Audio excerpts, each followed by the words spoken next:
Nutrition food లోపం వల్ల వచ్చే వ్యాధులు.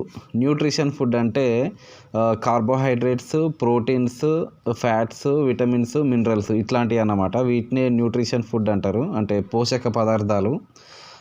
ఇక్కడ చూడండి, ఫస్ట్ వన్ ప్రోటీన్. ఈ ప్రోటీన్ లోపం వల్ల క్వాషియోర్కర్ అనే ఒక వ్యాధి వస్తుంది. ఇది 5 ఏండ్ల లోపు ఉన్న పిల్లలకు వస్తుంది.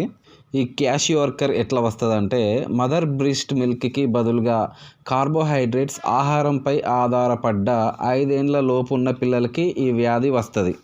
ఇక్కడ కార్బోహైడ్రేట్స్ అంటే పిండి పదార్థాలకు సంబంధించిన ఆహారం, అంటే బ్రెడ్, అన్నం, ఇలాంటి కార్బోహైడ్రేట్స్ ఎక్కువగా తీసుకుంటే, అంటే మదర్ మిల్క్కి బదులు ఈ కార్బోహైడ్రేట్స్ ఎక్కువగా తీసుకుంటే ఈ వ్యాధి వస్తుంది.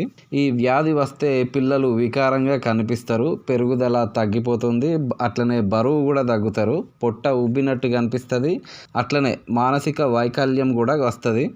ఇక్కడ సెకండ్ వన్ మినరల్స్ అంటే ఖనిజాలు అన్నమాట. ఈ ఖనిజాల లోపం వల్ల మెరాస్మస్ అనే ఒక వ్యాధి వస్తుంది. అంటే మదర్ బ్రెస్ట్ మిల్క్కి బదులుగా న్యూట్రిషన్ రేట్ తక్కువగా ఉన్న ఆహారం తీసుకునే సంవత్సరం లోపు పిల్లలకి ఈ మెరాస్మస్ వ్యాధి వస్తుంది.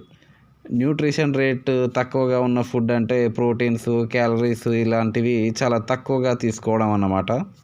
ఈ వ్యాధి వస్తే మజిల్స్ సరిగా ఎదగకపోవడం, ఆర్గన్స్ అన్నీ బలహీనమవుతాయి, సన్నగా కనిపిస్తారు, పక్కటెముకలు బయటికి కనిపిస్తాయి.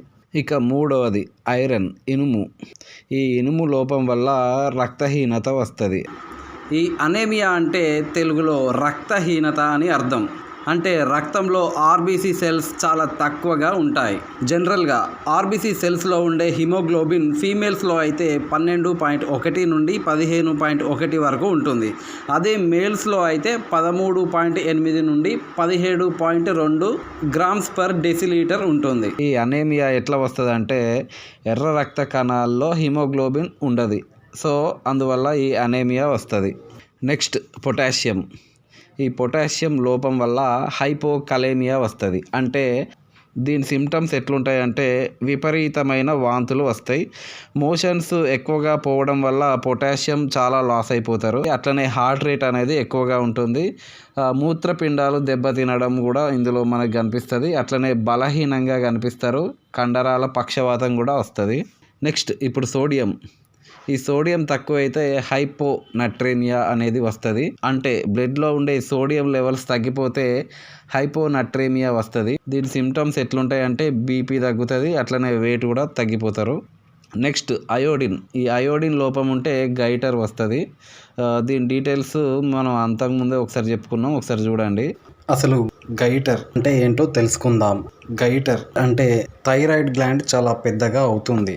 ఇది అయోడిన్ లోపం వల్ల వస్తుంది. కొండ ప్రాంతాలలో ఉన్న ప్రజలకి ఎక్కువగా గైటర్ వ్యాధి వస్తుంది. కొండ ప్రాంతాలలోని భూమి మరియు నీటిలో అక్కడ పండే కూరగాయల్లో అయోడిన్ శాతం చాలా తక్కువగా ఉంటుంది.